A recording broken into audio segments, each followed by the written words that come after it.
This is the command post. Our top latest in breaking news is that the UK suspends trade talks with Israel and summons the Israeli ambassador over what it calls the intolerable offensive in Gaza.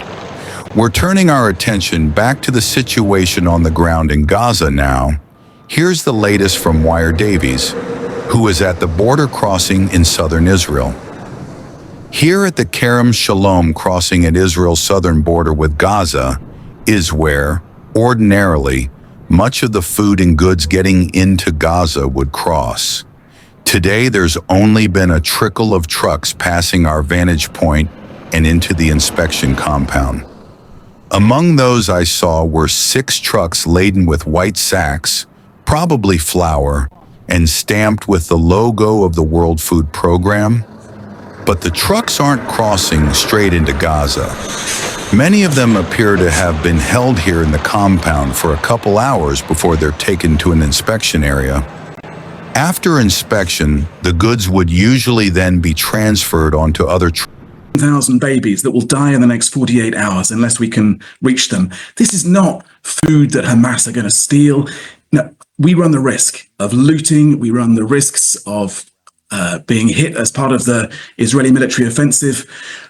We run all sorts of risks trying to get that baby food through to those mothers who cannot feed their children right now because they're malnourished. 14,000 babies in 48 hours is an extraordinary figure. It's chilling. It's utterly chilling. But this is what we do.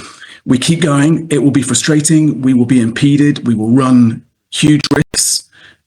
But I don't see a better idea than getting that baby food in to those mums who at the moment cannot feed their own kids. Continues across Gaza. There are many more Israeli military vehicles, including tanks and personnel carriers, crossing back and forth than there are trucks carrying aid.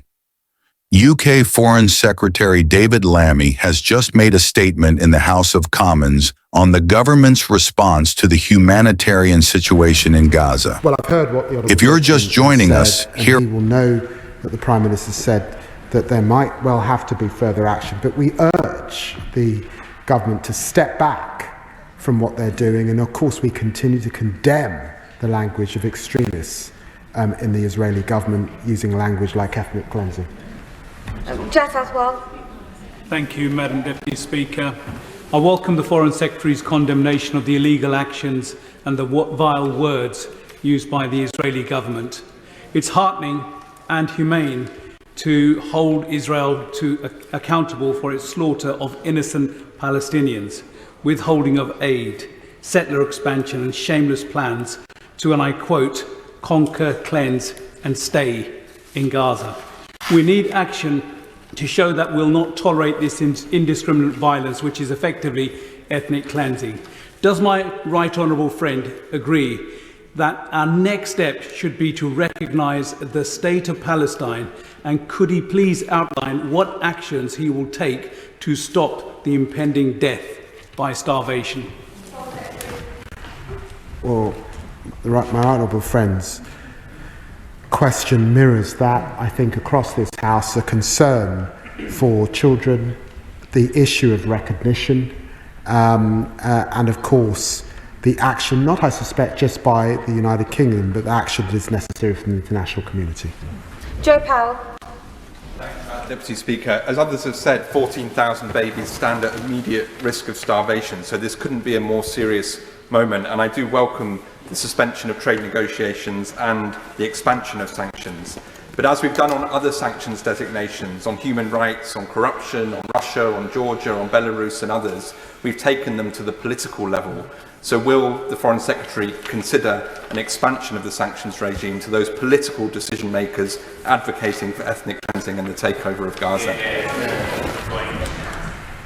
Well, my honourable friend is one of the House's experts on how our sanctions regime works, and can I reassure him that all of what he outlines is under consideration. Dr. Lawrence. the Israeli ambassador to the UK, Sipi Hotoveli, has been summoned to the Foreign Office to be told by the UK's Middle East minister that Israel's block on aid to Gaza has been indefensible. He says the conflict is entering a dark new phase, adding it is abominable that fewer than 10 aid trucks entered Gaza yesterday. Netanyahu's government are damaging the image of the state of Israel in the eyes of the world. And the use of food and medical supplies, and it is entirely unacceptable and abominable, and that's why I've said very clearly that the UK government stands against it. Final question, Harpreet Powell. Thank you.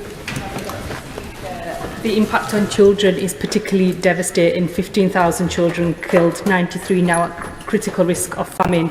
Save the Children report that Palestinian children in Israeli-run prisons are facing worsening abuse, including physical violence and sexual assault. Some have been forced to strip, held in extreme temperatures and denied contact with their families. These are not the actions of a democratic state. So can I urge the Foreign Secretary to act on behalf of those children, and can I ask what steps he's taking to press for the immediate release of those children? Secretary.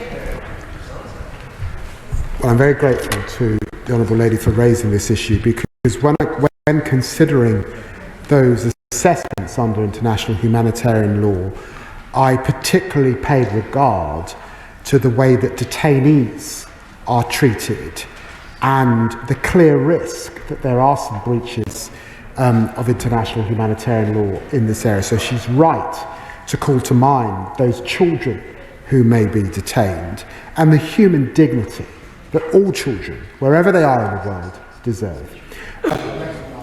Madam Deputy Speaker, that I've not been able to answer all questions in the hour and a half that I've been on my feet, but I hope that our friends in Israel have seen the strength of feeling across the House today.